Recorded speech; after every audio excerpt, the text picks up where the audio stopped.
விக்னேஸ்வராய நமக. குலதெய்வமான பொன்முத்து கற்பனசுவாமி அங்காள பரமேஸ்வரி பாப்பாத்தியம்மன் துணையுடன் இந்த 2025ஆம் ஆண்டு உங்களுக்கு நல்ல வருடமாக நல்ல வளமும் நலமும் பெற வாழ்த்துக்கள். வணக்கம். நம்ம ஸ்ரீவாரி ஆஸ்ட்ரோ, நான் உங்கள் அஸ்ட்ரோ சஃப்னா பேசுகிறேன். இந்த ஆண்டில் சனி, குரு, ராகு, கேது பயிற்சிகள் உண்டு.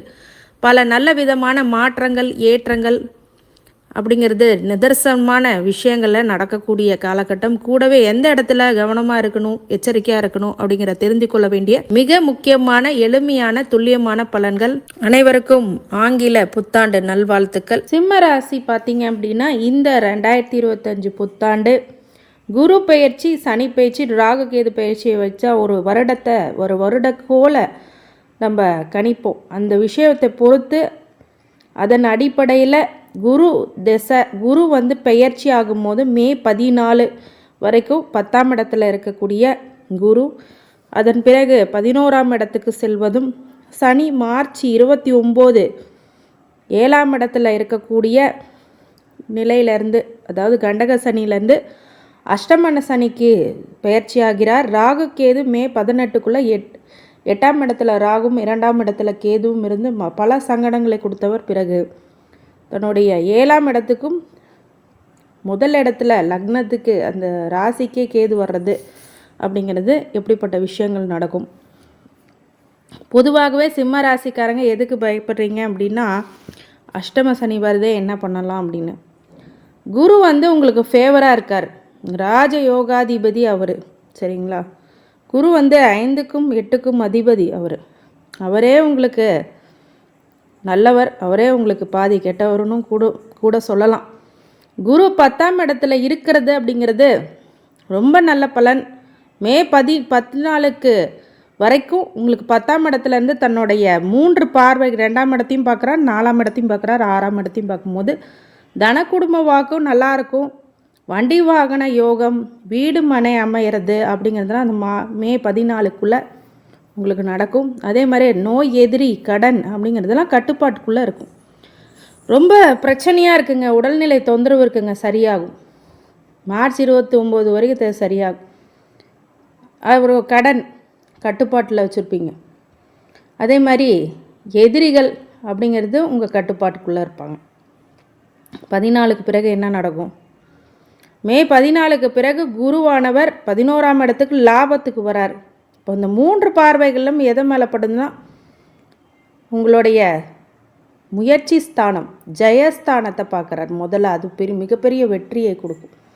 ஜெயஸ்தானத்தை குரு பார்க்குறது வெற்றிகளை கொடுக்கும், வெற்றிகளை வாரி கொடுக்கும். எவ்வளோ இடைஞ்சல் இருந்தாலும் தவிடு பொடி ஆக்குவீங்க. அதே மாதிரி 5ஆம் இடத்தை பார்க்குறார், பூர்வ புண்ணியத்தை, பாக்கியத்தை, பூர்வ புண்ணியத்தை பார்க்குறார். அது ரொம்ப சேமம், வாழ்க்கைக்கு ரொம்ப நல்லது நடக்க போகுது. 5ஆம் இடத்தை குரு பார்த்தாருனாலே குலதெய்வ அனுகிரகம் கிடைக்கும். குலதெய்வ அனுகிரகம் கிடைச்சாலே மிகப்பெரிய வெற்றி அப்படிங்கிறது. ஆனால் நீங்கள் குலதெய்வத்தையே மதித்து வழிபட வேண்டும், அதுவும் ரொம்ப முக்கியம். குழந்தைங்கனால் நன்மைகள் ஏற்படும். 11ஆம் இடத்துலேருந்து 9ஆம் பார்வையாக 7ஆம் இடத்தையும் பார்க்கணும். உங்களுடைய மனைவி வழியில் கொஞ்சம் சுபீட்சங்கள் கிடைக்கும். இதனால் வரைக்கும் சண்டை பம்பு பண்ணிகிட்டு இருக்கிறவங்கெல்லாம் இந்த 7ஆம் இடத்தை பார்க்குறது குரு அப்படிங்கிறது நல்ல பார்வையே. உங்கள் மனைவி வழியில் இருக்கிற தொந்தரவுகள்லாம் விலகும். மனைவி உங்கள்கிட்ட பிரச்சனை பண்ணிகிட்டு இருந்தாங்கன்னா இப்போ சரியாகும். இந்த மாதிரி விஷயங்கள்லாம் இப்போ நடக்கும். அதே மாதிரி சனி எந்த இடத்துல கவனமாக இருக்கும்? குரு பார்க்குற இடத்தெல்லாம் சுபீட்சம் பண்ணும், சனி பார்க்குற இடத்தெல்லாம் கெடுக்கும். எந்த இடத்துல எச்சரிக்கையாக இருக்கணும், கவனமாக இருக்கணும், அதையும் நம்ம தெரிஞ்சுக்கணும் இல்லையா? அதுதானே ரொம்ப இம்பார்ட்டண்ட். அப்போ 7ஆம் இடத்துலேருந்து 3ஆம் பார்வையாக 9ஆம் இடத்தையும் ராசியும் 4ஆம் இடத்தையும் பார்த்து உங்களை கஷ்டப்படுத்திக்கிட்டு இருந்துச்சு. மார்ச் 29 வரைக்கும் கொஞ்சம் கஷ்டமாக இருக்கும். பாக்கியத்தையும் கெடுத்தார். ப்ராப்பர்ட்டி, வீடு மனை வண்டி வாங்கினாலாம் சொல்ல முடியாத அளவுக்கு பிரச்சனைகள், ஒருத்தவங்களுக்கு தடையும் ஏற்படுத்தியிருக்கும். இப்போ 8ஆம் இடத்துல அஷ்டம சனி வருது, அது என்ன ரொம்ப நல்ல பலனா அப்படின்னு கேட்டால், சனிக்கு ஆகாத ஒரு கிரகம், பகை கிரகம் சனி அஷ்டமத்துக்கு வர்றது அவ்வளோ விசேஷ பலன் இல்லை. இருந்தாலும் பார்க்குற பார்வையிலும் கவனமாக இருக்கணும். லாபத்தை கெடுக்கும், தனக்குடும்ப வாக்கை கெடுக்கும், உங்களோட சொல் செல்வாக்கு அப்படியே குறையும். 5ஆம் இடத்தை பூர்வ புண்ணியத்தை பார்க்குறது அதையும் கெடுக்குமா அப்படின்னா, குரு பார்வை அதுக்கும் இருக்குது. அதனால் ஆவரேஜாக போகும். நீங்கள் போய் கெட்டியமாக குலசாமியை வேண்டிக்கிங்க, கண்டிப்பாக நல்லது நடக்கும். அப்புறம் ராகு கேதுவோடைய நிலைமை என்ன? சர்ப கிரகம் அந்த 8ஆம் இடத்துல ராகு 18 வரைக்கும், 2ஆம் இடத்துல கேது. அப்புறம் இது வரைக்கும் உங்கள் சொல் செயலில் பிரச்சனைகளை கொடுத்து ஒரு வண்டி வாகனம், உங்களுடைய வரவு செலவு கணக்குகளில் ரொம்ப சங்கடப்பட்டுட்டு இருந்தவங்களுக்கு மே 18க்கு பிறகு ராசிக்கே கேது வர்றது, 7க்கு ராகு வர்றது அவ்வளோ விசேஷ அமைப்பு இல்லை. இருந்தாலும் இந்த குருவோடைய பிராப்தத்தினால் மிகப்பெரிய நல்ல வருஷமாக கண்டிப்பாக இருக்கும். குரு பலன் மார்ச் 29க்குள்ளே திருமணம் ஆகாதவங்களுக்கு திருமணம் ஆகிடும். அப்படியே ஆகலைனாலும் குரு பார்வை அதுக்கப்புறமும் 11ஆம் இடத்துல இருந்து 9ஆம் பார்வையை 7ஆம் இடத்துக்கு பார்க்குறதுனால அதன் பிறகு திரும்பவும் நடைபெற சுபீட்சம் ஏற்படும்.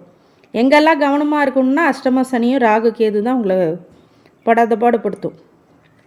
என்னதான் கோச்சார பலன்கள் இருந்தாலும் தசாபூத்தி அப்படின்னு இருக்குல்ல, அதையும் நம்ம பார்க்குறோம். மகம் பூரம் உத்திரம் 3 நட்சத்திரத்துக்காரங்களுக்கு முதல் மகத்துக்கு கேது திசை. பொதுவாகவே கேது திசை ரொம்ப சிறப்பான அமைப்பில் உடல்நிலையில் தொந்தரவு, பொருளாதார நெருக்கடி, குடும்பத்தில் சிறு சிறு பிரச்சனைகள் அப்படிங்கிறது இந்த கேது திசையில் குழந்தைகளாக இருக்கும்போது பெற்றோருக்கு கொடுக்கும். சுக்கிர திசை அடுத்தது 3ஆம் அதிபதி 10ஆம் அதிபதி திசை. இந்த 3 நட்சத்திரத்துக்கும் மறைவும் அவரே, தொழிலை கொடுக்குறவரும் அவர் தான். அப்போ மறைமுக வெற்றிகள் அப்படிங்கிறது கிடைக்கும். முயற்சிகளில் ஒரு சில வெற்றிகளை கிடைக்கும். மறைவுக்கு 3ஆம் அதிபதிங்கிறதுனால ஒரு லவ் போன்ற விஷயத்தில் ரொம்ப ஜாக்கிரதையாக இருக்கணும். அந்த மாதிரி விஷயம். 10ஆம் இடத்துல தொழில் தன்னை போல் அமையும், உத்தியோகம் தொழில் அப்படிங்கிறது அமையும். ஆனால் கொஞ்சம் இந்த அஷ்டம சனி இருக்கிறதுனால கொஞ்சம் மெனக்கெடணும். இந்த 2.5 வருஷம் உங்களுக்கு கொஞ்சம் சவாலான நேரமாக இருந்தாலும் இந்த சுக்கிர திசை பொருளாதாரத்தில் நல்லா கை கொடுக்கும். அடுத்தது சூரிய திசை, ராசியாதிபதி திசை. இந்த திசையில் உங்களுக்கு எல்லாமே நன்மைகள் கிடைக்கும். ஆனால் அவங்க ஜாதகத்தில் சூரியன் நீசம் போகாமலோ மறையாமலோ இருந்தால் நல்ல பலன். சந்திரன் விரையாதிபதி, அவரே விரையாதிபதியாக வரார், 12ஆம் அதிபதி. அதாவது சந்திரன் அப்படிங்கிறவர் விரயத்தை கொடுப்பார். இந்த நேரத்தில் நிறைய செலவுகளை கொடுப்பார், நெருக்கடியை கொடுப்பார் இந்த சந்திர திசை சிம்மராசிக்காரங்க. செவ்வாய் திசை 4ஆம் அதிபதி 9ஆம் அதிபதி திசை. இப்போ இந்த செவ்வாய் திசையில் இந்த குரு சனி ராகு என்ன பண்ணுவார்? 4ஆம் அதிபதி 9ஆம் அதிபதி திசைனா வீடு மனை யோகம் அப்படிங்கிறதெல்லாம் அமையும். பாக்கியத்திலையும் நல்ல ஒரு பூர்வீக சொத்து கைகளில் கிடைக்கும். ராகு என்ன பண்ணுவார்? கொஞ்சம் ராகு திசையில் தான் கவனமாக இருக்கணும். ஆணாக இருந்தால் பெண்ணோ, பெண்ணாக இருந்தால் ஆணோ ரொம்ப ரொம்ப கவனமாக இருக்கணும். அவப்பெயர்கள் உருவாகக்கூடிய காலகட்டம். ஒருவேளை சுபீட்சா ராகுவா உங்களுக்கு இருந்துச்சுன்னா கொஞ்சம் தப்பிச்சிருவீங்க, இல்லை அப்படின்னா நல்லா மாட்டிப்பீங்க. அடுத்தது குரு 5ஆம் அதிபதி 8ஆம் அதிபதி திசை. இந்த குரு திசையில் கண்டிப்பாக பூர்வ புண்ணியம் கிடைக்கும், நல்ல குலதெய்வத்தோடைய அனுகிரகம் கிடைக்கும், அறிவு கூர்மை வளரும். 8ஆம் அதிபதி அப்படிங்கிறதுனா திடீர் அதிர்ஷ்டம், திடீர் யோசனைகள், திடீர் பணவரவு, கொடுக்கல் வாங்கல ஒரு சில விஷயங்களில் திடீர் அதிர்ஷ்டம் கிடைக்கும், லாட்ரி டிக்கெட் மாதிரி கிடைக்கும். ஆனால் மனைவியுடன் துக்கம் பிரிவு அப்படிங்கிறதெல்லாம் கொஞ்சம் ஏற்படும் குரு திசையில். ஆனால் இந்த 10ஆம் இடத்துலேருந்து 11ஆம் இடத்துல வந்தால் லாபத்தை அதிகமாக தொழிலில் கொடுக்கும். அப்போ குரு திசை உங்களுக்கு நல்லாவே பலன் கொடுக்கும். 8ஆம் அதிபதியும் அவரே அப்படிங்கிறது ஆட்சி இருந்துச்சு அப்படின்னா ரொம்ப நல்லது. குரு உங்கள் ஜாதகத்தில் ரொம்ப நல்லா இருந்துச்சுன்னா இந்த குரு இப்படி 10ஆம் இடத்துலேருந்து 11ஆம் இடத்துக்கு இருந்து இது யோகம் நல்லது நடக்கும். சனி திசை 6ஆம் அதிபதியும் அவரே, 7ஆம் அதிபதியும் அவரே. அப்போ நோய் எதிரி கடன் அப்படிங்கிறது கொடுப்பார் இந்த காலகட்டத்தில். அதே மாதிரி 7ஆம் அதிபதி கணவன் மனைவி தானம் அதையும் அவங்க கொடுக்குறது, அதுலேருந்து பிரச்சனைகளை உருவாக்குறது சனி திசை. சனி திசையில் ரொம்ப கவனமாக இருக்கணும். உடல்நிலையில் நோய் அப்படிங்கிறது உடல்நிலை ஆரோக்கியத்தை கவனமாக பார்த்துக்கணும். எதிரிகள், மறைமுக எதிரிகள் இருப்பாங்க, கடன் தொந்தரவுகள் இருக்கும் சில பேர்த்துக்கு. இந்த மாதிரி சனி திசை. அதுக்கப்புறம் புதன் திசையெல்லாம் கொஞ்சம் வயசாயிடும். ஸோ புதன் திசை 2ஆம் அதிபதி 11ஆம் அதிபதி, இது ரொம்ப நல்ல திசை. இந்த திசை வர்றது ரொம்ப பாக்கியம். அந்த பாக்கியத்தை உங்களுடைய கூட இருக்கிறவங்க நல்லா அனுபவிப்பாங்க. அந்த மாதிரி விஷயங்கள் புதன் திசையில் உங்களால் நல்ல ஸ்டேட்டஸ் ரெக்கக்னேஷன் எல்லாத்துக்கும் கிடைக்கும். ரொம்ப நல்ல திசை. ஆனால் சனிக்கு மட்டும் கொஞ்சம் பிரத்தி பண்ணிக்கிங்க. ஆஞ்சநேயர் வழிபாடு, குலதெய்வ வழிபாடு ரொம்ப முக்கியமானது. இல்லை தினமும் சிம்பிளாக போயிட்டு விநாயகருக்கு தண்ணி ஊற்றி விளக்கேற்றுங்க. இதுதான் ரெமடி, ஃபஸ்ட்டு ரெமடி. அதுக்கப்புறம் உணவு தானங்கள் கொடுங்க. சனிக்கிழமையானால் காக்கைக்கு சாதம் வைங்க.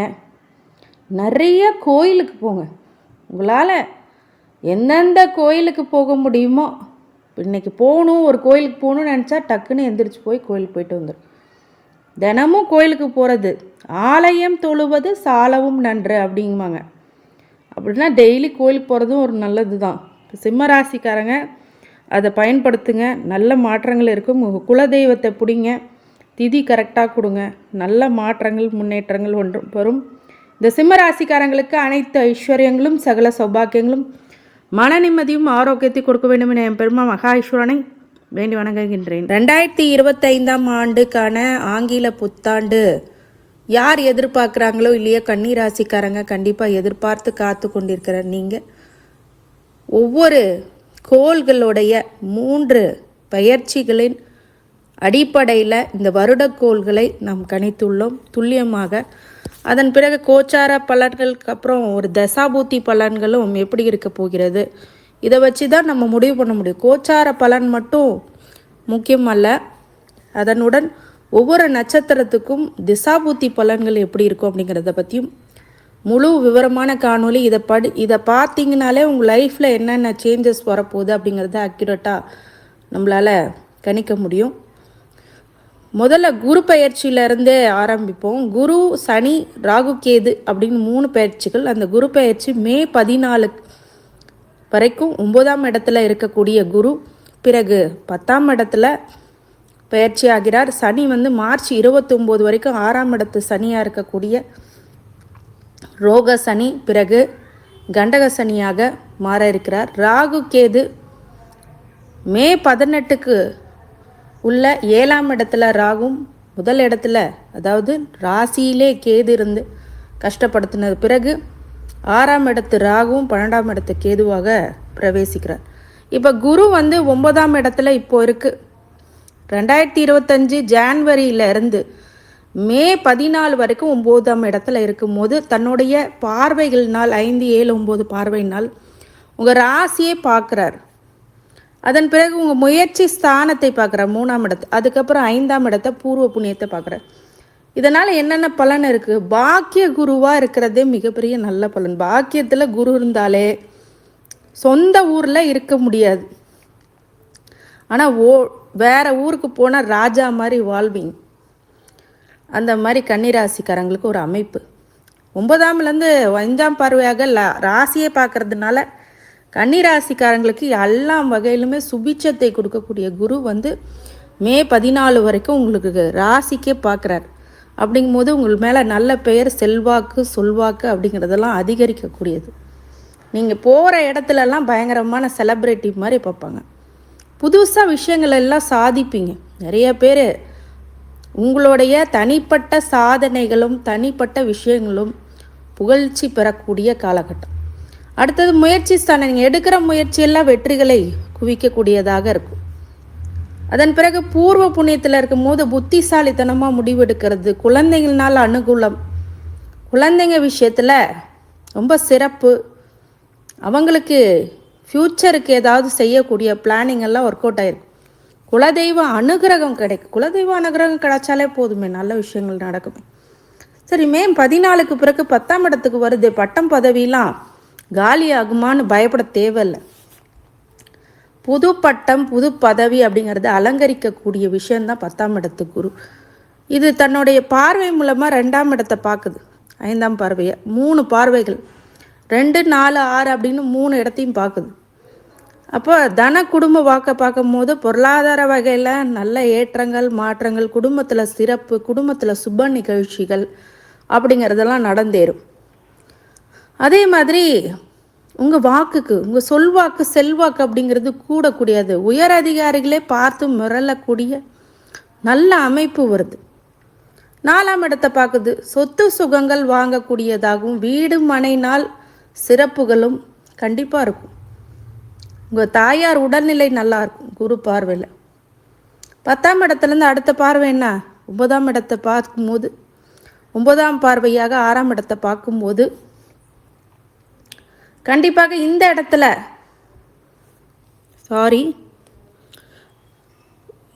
10ஆம் இடத்துலேருந்து 9ஆம் பார்வையாக பார்க்கும்போது 6ஆம் இடத்தை பார்க்குது.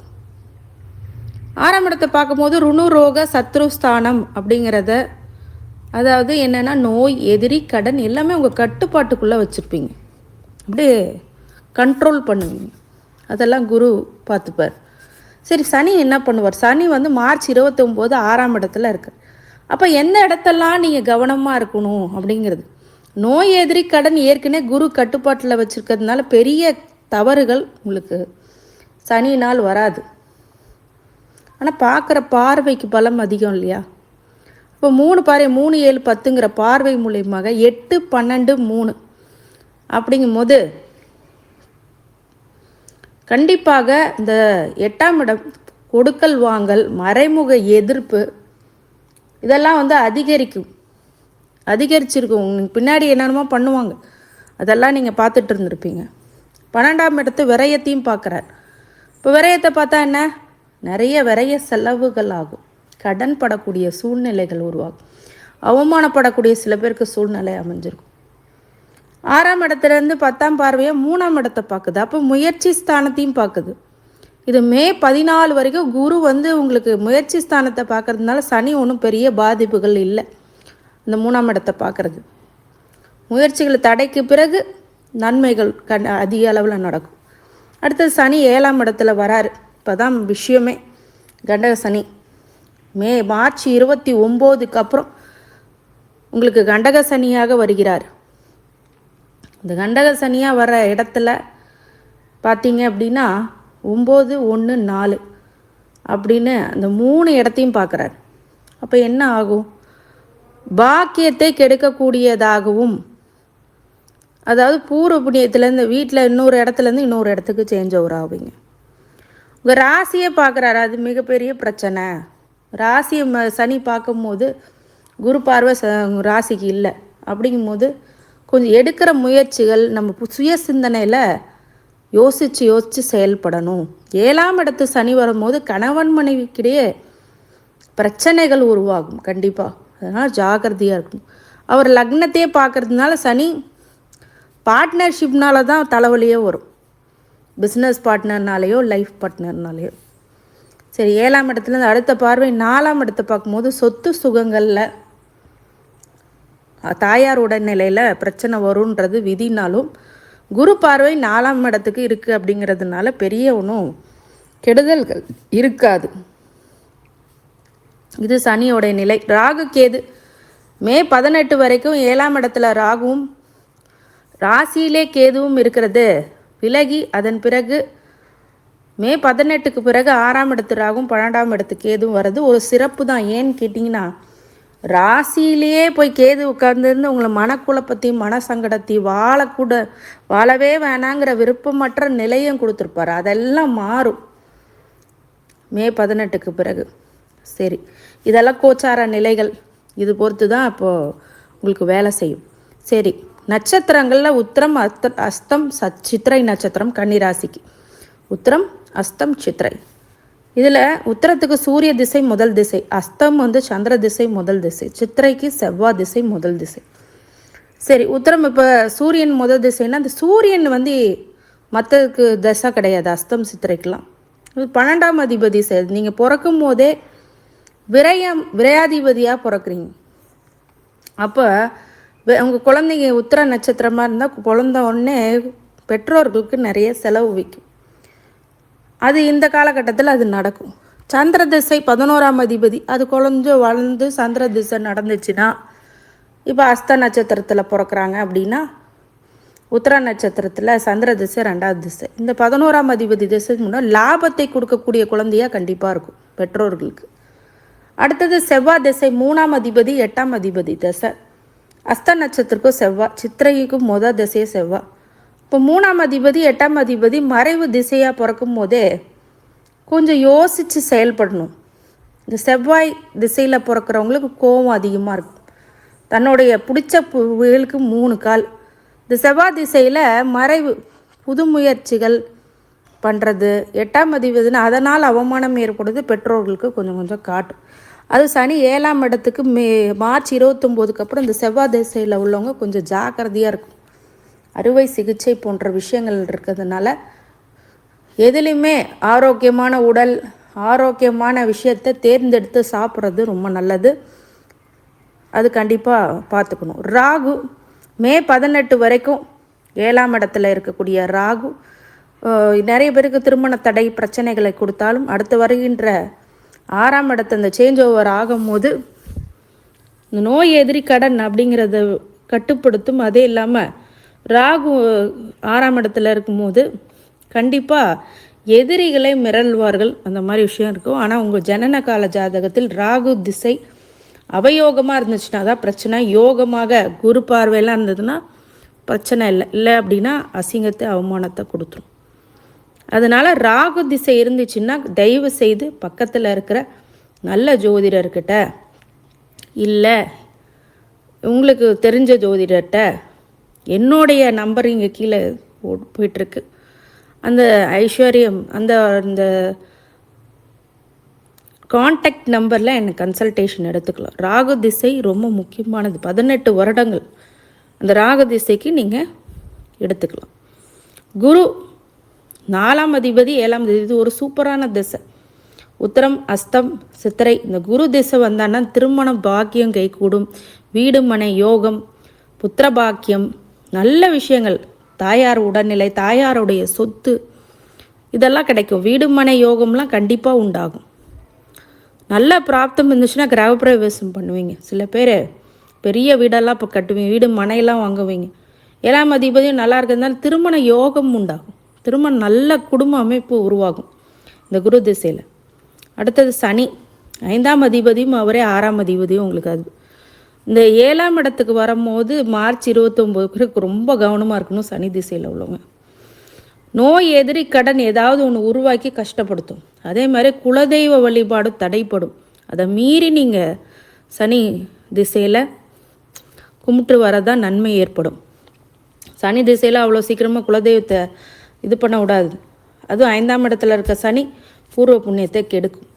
அப்போ நீங்கள் அதை தான் முதல்ல பிடிக்கணும். புத்திசாலித்தனமாக இருக்கிற இடத்துல புத்தியை கெடுக்கும். அப்படிங்கும் போது ஞானக்காரகனான விநாயகரை தினமும் கும்பிடணும் சனி திசையில் உள்ளவங்க.